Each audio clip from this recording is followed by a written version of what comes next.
Surtout par son témoignage de vie et sa visite chez nous, nous avons fait l'expérience que Dieu est avec nous tous sur le chemin de notre vie.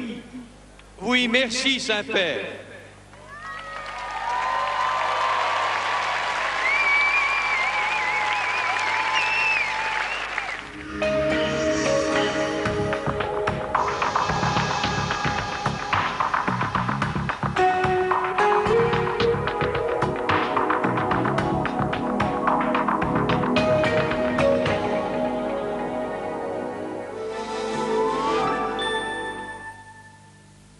Mamie, tes ongles sont déjà tout jaunes et crevassés. Ça fait mal, dis?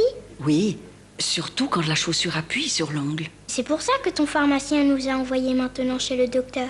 Vos ongles ont aussi cet aspect-là? Alors il s'agit peut-être d'une mycose des ongles, une infection qui devrait être traitée. Ah, mamie, heureusement qu'on est allé chez le docteur. En ce début d'été, dans la vallée de Vals, la nature s'éveille. Elle prend un autre visage. Et Valzer s'en inspire. Frais comme la nature, Valzer classique et naturel ont un nouveau visage. La légende est de retour. Et il y a quelque chose de magique dans l'air. Harry Potter et le prisonnier d'Azkaban, actuellement au cinéma. Mon ancienne lotion hydratante? Pas mal du tout. Mais là, c'est le jour et la nuit. Votre pharmacien vous en dira plus. Demandez-lui de vous renseigner sur Bepantol. De plus en plus de Suisses avec un taux de cholestérol élevé font confiance à la margarine Bessel Proactive. Elle contient des phytostérols naturels qui exercent un effet bénéfique démontré sur le taux de cholestérol. Nouveau, Bessel Proactive est désormais aussi disponible sous forme de délicieux yogourt. Bessel Proactive, maintenant aussi comme yogourt.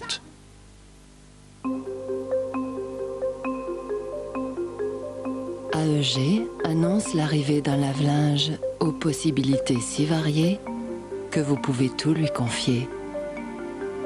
Le Lavamat AEG, performance et ligne d'exception. Nouveau, tartare côté sud. Tellement léger, tellement délicieux, tellement frais. Tout simplement irrésistible. Tartare côté sud, seulement 18% de matière grasse. Cheveux fraîchement colorés. Mais bientôt les cheveux redeviennent secs et cassants. Défi à relever. Dove peut-il les raviver? Simplement avec shampoing et après shampoing, comme chez soi, pour une teinte d'une intensité incomparable, jour après jour. Nouveau, Dove Soin et Brillance ravive les cheveux colorés. Seul Biscand a cette combinaison unique de biscuits croustillants et de tes marques de chocolat favorites. Et maintenant, nouveau, Biscand en emballage familial. Biscand, le plaisir en famille avec le meilleur de M&M's, Twix et Mars. Découvre la bouffée de fraîcheur ultime. Nouveau, Nivea Deo Aqua Cool for Men. Fraîcheur et douceur extrême pour ta peau. Savoure cette fraîcheur qui dure et dure encore toute la journée. Nivea Deo Aqua Cool for Men. Aujourd'hui, levons nos verres un grand exploit suisse, le Robidog. Il y en a que ça énervait, mais un que ça inspirait. Il s'est creusé les méninges pour inventer un système révolutionnaire. Un système qui fait que la Suisse reste propre, reste belle et fait l'admiration du monde. Trinquons donc au Robidog, un grand exploit d'un petit pays avec une grande bière, sans alcool.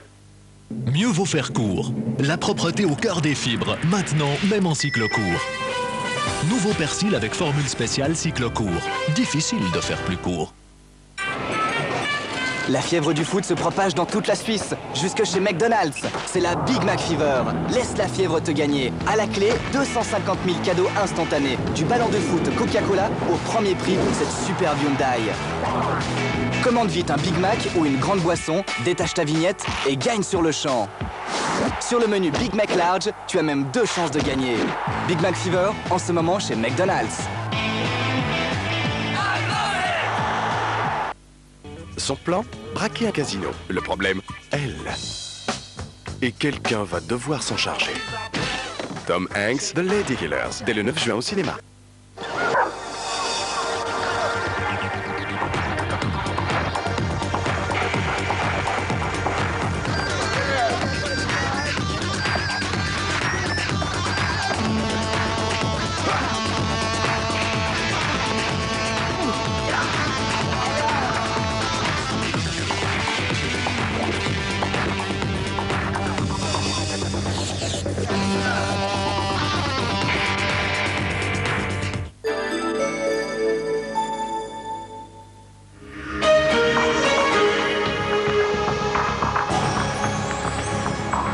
Ronald Reagan est décédé hier à l'âge de 93 ans. Il avait été le 40e président des États-Unis. Il souffrait de la maladie d'Alzheimer.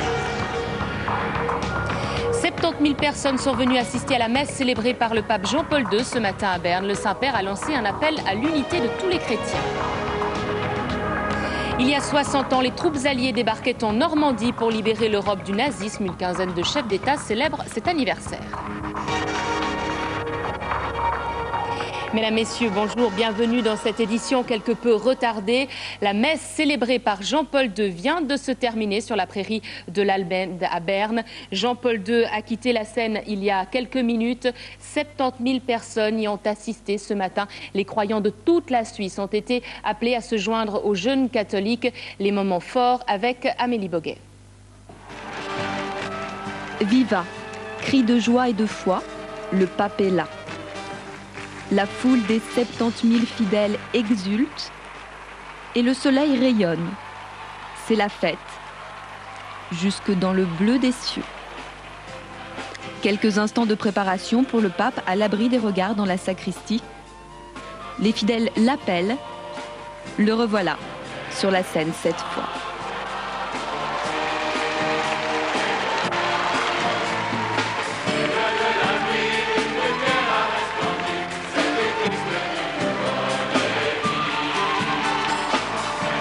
Comme avec les jeunes, hier, le pape semble déterminé à aller jusqu'au bout.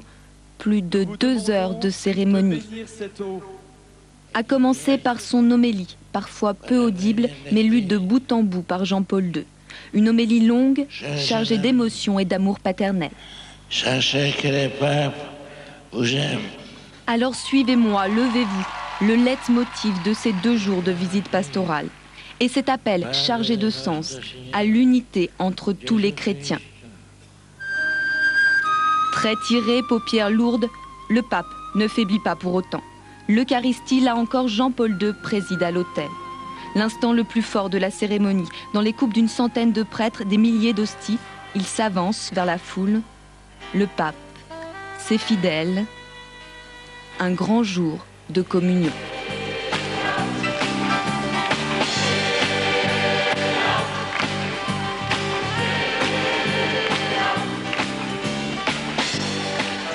Et nous retrouvons en direct de Berne le père Albert Longchamp. Bonjour. Bonjour. Alors vous avez concélébré la messe tout à l'heure. On a l'impression que c'est un pape revigoré qui a célébré cette messe. Eh bien oui, c'est tout à fait étonnant. La magie a encore fonctionné. C'était une grande journée de fête ce matin avec ces 70 000 personnes, dont environ 10, 12, 13, 14 000 jeunes.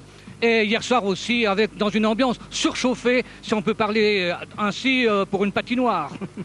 Alors, ce matin, le pape Jean-Paul II a rappelé sa préoccupation œcuménique, mais on a l'impression qu'il le fait souvent en théorie, mais pas en pratique. Ça, la difficulté, c'est la pratique concrète sur les terrains. Mais le fait qu'ici, à Berne, en Suisse, il encourage à l'œcuménisme montre sa volonté absolument déterminée que nous avancions quand même, malgré les difficultés, comme il a dit ce matin. Et le pays est bien choisi pour tenir un tel discours, qui est aussi un discours d'espérance, d'espoir. Alors ça fait 20 ans que le pape Jean-Paul II n'était plus venu en Suisse, c'était en 1984, c'était alors un homme en pleine santé. Aujourd'hui, même s'il était en meilleure forme ce matin, c'est quand même un homme malade. Ce n'est pas vraiment l'image que l'Église voulait donner de lui lorsqu'elle l'a élu en 1978. Non, certainement pas, mais Jean-Paul II a rencontré l'attentat, la souffrance et maintenant le grand âge. Et l'Église ne veut pas cacher tout simplement, vous voyez, on regarde même sur un énorme écran ce pape qui a l'air tout cassé, dont l'élocution est extrêmement difficile, et malgré tout, le courant passe parce qu'un homme est là avec tout le courage de sa vie. Qu'est-ce qui va se passer maintenant sur la prairie de l'Almende? Eh bien, lentement, les jeunes vont se disperser avec les autres adultes qui sont ici, je pense. La fête, théoriquement, est finie, mais il fait si beau, la place est si grande, si verte, si agréable, et l'ambiance est tellement belle que je pense que certains vont encore s'attarder ici, simplement entre eux, pour continuer la fête. Merci beaucoup, Père Albert Longchamp. Et parmi les fidèles ce matin, il y avait bien sûr les 12 000 jeunes des premières rencontres catholiques suisses. Ils se sont réveillés presque aux aurores ce matin à la Bern Arena pour être en bonne place à la grande messe papale. Pascal Cibaud et Karine Régidor ont assisté au réveil d'un groupe de jeunes valaisans. Les halles de la Bern Arena se sont, le temps d'une nuit, transformées en un gigantesque dortoir. Les premiers se sont réveillés vers 6 heures et pour les autres, eh bien, c'est un peu plus difficile. Tu t'es réveillé vers quelle heure? J'ai encore pas été au lit. J'ai pas trop dormi en fait. Mais ouais, je suis motivée. Je suis motivée pour la messe. Vers 7 heures, c'est déjà la très grosse affluence pour le petit déjeuner et c'est un passage quasi obligé. La nuit, j'ai trouvé très surprenant parce que il y avait tellement de bruit tout le temps, il y avait des gens qui parlaient et puis ouais, on se faisait réveiller tout le temps, mais bon. Ne reste plus qu'à trouver un endroit au soleil, pourquoi pas sur le parking. Dans moins de 2 heures, la messe commence. On s'attend à quoi? À un grand événement comme il s'est passé hier, encore un peu plus, puisque maintenant ça va être la messe. Donc je me dis, mon Dieu, est-ce que je rêve ou c'est vrai? Ces jeunes qui arrivent, c'est quelque chose de merveilleux. Malgré un réveil très matinal, les Sédunois ne sont de loin pas les premiers sur la prairie de l'Almende, peu importe. L'émotion s'installe déjà. Je repense au moment que j'ai passé hier en voyant le pape arriver. Au début, je me disais, ouais, mais c'est quelqu'un, ça va pas tellement me faire de choses. Puis au bout du compte, ça m'a fait des frissons à chaque moment qu'il parlait. C'était vraiment... Je pensais pas que j'allais ressentir des choses comme ça. Et là, j'appréhende un peu. J'aurais bien voulu être tout devant, mais bon, on nous a pas laissé. C'est dommage. Oui, ces jeunes ont déjà pu rencontrer le pape Jean-Paul II hier soir. Nous y étions dans notre journal. Et après le départ du Saint-Père, l'ambiance était très particulière. Une sorte de rêve éveillé pour ces milliers de jeunes catholiques encore sous le charme de la rencontre. Le reportage de Pete Rumeau et Pierre-Yves Maspoli. Les jeunes catholiques viennent de faire un triomphe au Saint-Père et la ferveur n'est pas près de retomber. Entre chant et rire, ces Vaudois commentent le grand moment. À la télé, on ne voit pas cette force qui se dégage de lui comme ici. On voit vraiment qu'il a une force intérieure. Puis ça, il faut vraiment le voir pour le croire, pour le ressentir. Lui nous dit des choses qu'on a à apprendre et sur lesquelles on peut penser et tout ça. Et puis nous, on lui redonne quelque chose et je pense que c'est important, quoi.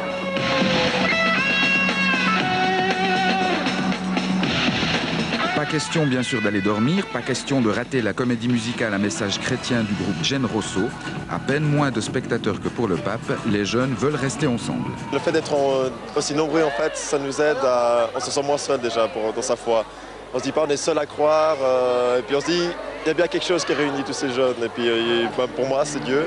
Et puis au fil des heures, l'ambiance se fait plus intimiste. Certains se rassemblent autour d'un feu de camp, d'autres prient, mais tous reviennent encore et toujours à la rencontre. À un moment, on voit qu'il a de la peine et il y a un évêque qui vient pour essayer de lui enlever le micro. Et là, il montre qu'il est venu quand même pour les jeunes et il repousse et il dit « laissez-moi continuer ». Une de vos camarades a pleuré, vous? Non, j'ai pas pleuré, mais c'est vrai que ça donne beaucoup d'émotions. 3 heures du matin, la Bern Arena est désormais une gigantesque disco, un autre genre de communion, nettement plus profane, mais tout aussi intense. Un autre grand événement du jour, c'est bien sûr les 60 ans du débarquement en Normandie, celui qui a été appelé le jour le plus long. Une quinzaine de chefs d'État se trouvent actuellement en Normandie. Alors nous y rendons tout de suite où nous retrouvons Corinne Portier. Alors Corinne, ce matin, Jacques Chirac a dit « La France n'oubliera jamais ». Est-ce que ça veut dire que c'est une réconciliation avec les États-Unis ? on ne sait pas, je ne sais pas si on peut réellement parler de réconciliation, mais ce n'était effectivement pas le moment pour réveiller les querelles, pour parler des sujets qui divisent.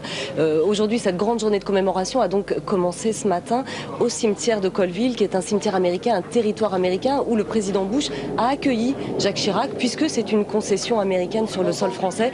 Ce n'était bien sûr pas le moment ni le lieu pour parler des sujets qui fâchent, puisqu'il s'agissait bien sûr de rendre hommage aux héros libérateurs de 1944. Dans un discours très émouvant, Jacques Chirac a d'ailleurs insisté sur la dette que les Français doivent à l'Amérique, mais aussi à tous les alliés. Toutefois, avec beaucoup de subtilité, il a réussi à faire passer un message entre les lignes en insistant sur le message de paix qui a été légué justement par ces libérateurs du jour J. Quand on parle de message de paix, de devoir de paix qui est fait aujourd'hui, on pense forcément à l'hostilité de la France, à la guerre en Irak, mais tout cela c'était entre les lignes.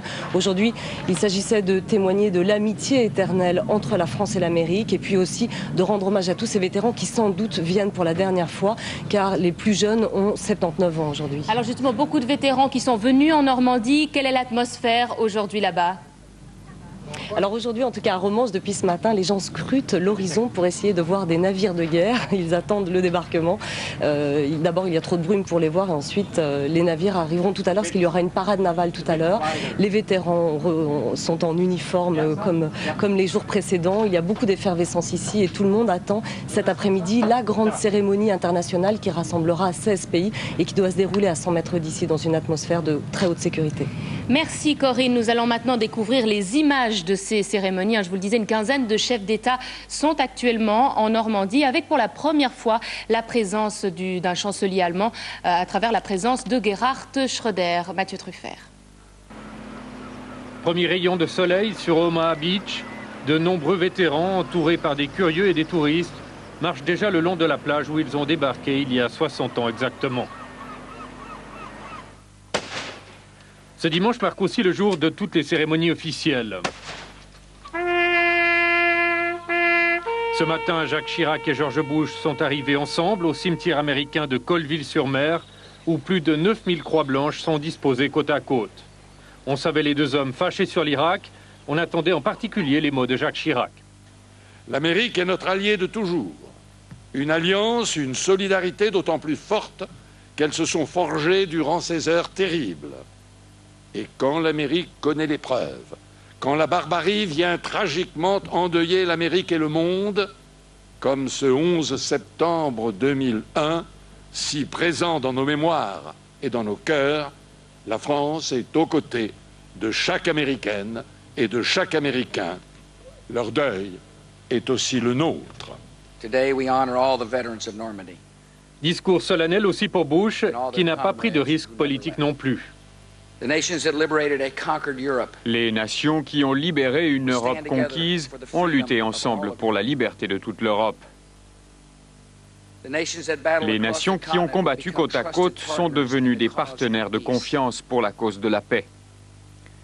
Notre grande alliance pour la liberté est forte et elle est toujours nécessaire aujourd'hui.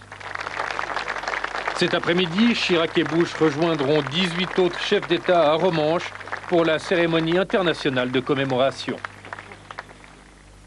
Et l'actuel président américain George Bush a rendu ce matin hommage à Ronald Reagan, qui est un peu son père spirituel, un homme courageux qui a lutté pour la cause de la liberté, selon ses mots. Le pape Jean-Paul II a aussi réagi avec tristesse à l'annonce de la mort de Ronald Reagan. Les deux hommes partageaient la même hostilité pour le communisme. Ronald Reagan est donc décédé hier à l'âge de 93 ans dans sa résidence de Los Angeles, aux côtés de son épouse Nancy Reagan et de leurs deux enfants. Il avait annoncé il y a une dizaine d'années être atteint de la maladie d'Alzheimer. Sa dépouille a été transportée vers la bibliothèque présidentielle à Simi Valley où il sera exposé. Il sera ensuite transporté vers Washington où des funérailles nationales seront organisées. Acteur de cinéma, Reagan était devenu le 40e président des États-Unis. Ses 8 ans de présidence ont été marqués par le rapprochement avec l'URSS de Mikhaïl Gorbatchev. Il avait aussi relancé l'économie américaine tout en triplant la dette nationale. On revient sur son parcours avec Sophie Lagrange. Le 30 mars 1981, Ronald Reagan avait déjà vu la mort en face. Alors qu'il est arrivé depuis à peine 2 mois à la Maison-Blanche, il est grièvement blessé lors d'un attentat. Mais l'ex-acteur de western, devenu le 40e président des États-Unis, en a vu d'autres au cours de ses 28 ans de carrière à Hollywood. Il se remettra vite, très vite, malgré son âge avancé. Il a 70 ans, ce qui fait de lui le plus vieux président américain. Il restera finalement 8 ans à la Maison-Blanche, 2 mandats au cours desquels il redonnera du prestige au poste de président affaibli par les combines de Nixon et les hésitations de Jimmy Carter. Né dans une famille pauvre, Reagan est l'incarnation du fameux rêve américain. Son optimisme va redonner à l'Amérique la confiance en elle qu'elle a perdue. Il faut dire que les années Reagan sont celles de la reprise économique. L'inflation est jugulée, les impôts baissent, le dogme libéral bat son plein. Mais les plus pauvres en sortiront encore plus pauvres. Reagan, c'est aussi le père de la guerre des étoiles. 2000 milliards de dollars dépensés en 8 ans pour un projet qui ne s'est finalement jamais finalisé. Mais le credo de Reagan, c'est la paix par la force, à n'importe quel prix fût-il exorbitant. On est alors en pleine guerre froide. La tactique porte ses fruits. L'URSS en pleine glasnost accepte de s'asseoir à la table des négociations. En 1987, le traité sur l'élimination des missiles à moyenne portée est signé. Avec l'Iran-Gate, le président Reagan vacillera pour de bon. La vente d'armes américaines à l'Iran à l'insu du Congrès fait scandale. Reagan, de manière confuse, plaidera l'ignorance. En 1994, Reagan adresse une lettre à la nation. Il y annonce son départ vers l'oubli pour cause de maladie d'Alzheimer. Depuis lors, ce terrible mal a peu à peu réduit au silence celui qu'on a appelé le grand communicateur et pour lequel les Américains ont toujours gardé une admiration affectueuse. Retour en Suisse, les bureaux de vote ont fermé il y a un peu plus d'une heure dans le canton de Neuchâtel. Les électeurs des 62 communes neuchâteloises élisent leurs représentants communaux. Il faudra attendre cet après-midi pour en savoir un peu plus sur l'issue des scrutins. Pour la première fois, les électeurs des 3 grandes villes, la Chaux-de-Fonds, Neuchâtel et le Locle, élisent directement leurs représentants à l'exécutif. Autre nouveauté, la présence de l'UDC, un parti qui, pour sa première participation à des élections dans le canton, a provoqué un véritable raz-de-marée lors des élections fédérales du 19 octobre dernier. Première tendance à 19h30. Il y a une année, le jeune Michael était agressé dans un train entre Payerne et Yverdon, puis mortellement poignardé en gare d'Yverdon. Hier soir, une 70aine de skinheads de différents groupuscules romans et alémaniques se sont réunis sur les lieux pour célébrer ce triste anniversaire. Cette manifestation s'est tenue sans autorisation de la police et sans l'accord des parents qui ont toujours démenti les liens entre leur fils et le mouvement skinhead. Et ce matin, une marche silencieuse a été organisée à La Chaux-de-Fonds par l'association Vivre sans violence ensemble. Une 50aine de personnes, dont sa famille, ses parents, sa sœur, se sont réunies devant la gare avant de se diriger vers le cimetière pour y déposer des fleurs. Plusieurs milliers de personnes ont fêté la 10e édition du festival de country music ce week-end à Genève. 4 jours de concerts et de démonstrations folkloriques américaines, l'occasion pour de nombreux Suisses romands d'endosser leur costume de cow-boy. Le reportage de Geneviève Dantan et Luigi Mara. Chapeau de cow-boy, frange en cuir, gilet en daim et bien sûr bottes pointues pour une danse en groupe où tout le monde se laisse aller.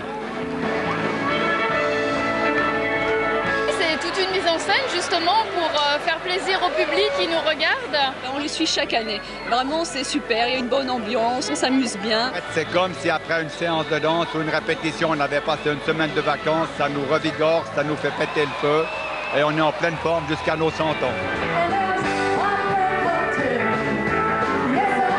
Des passionnés qui sont venus pour danser, mais également pour écouter de la country music. Jennifer Watterly est venue tout spécialement du pays des cow-boys.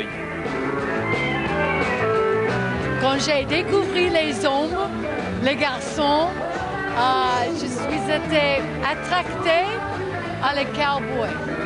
C'est pour ça que j'ai commencé à écouter la country music. Il y a 10 ans, pour la première édition du festival, 200 personnes étaient présentes. Ce week-end, plus de 15 000 passionnés se sont donné rendez-vous afin d'assister au feu d'artifice final.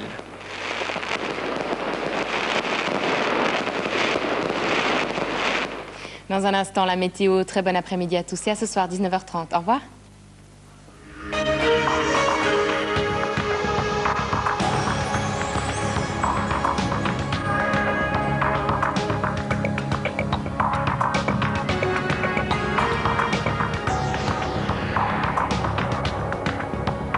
4 juin. Plus d'1 million d'hommes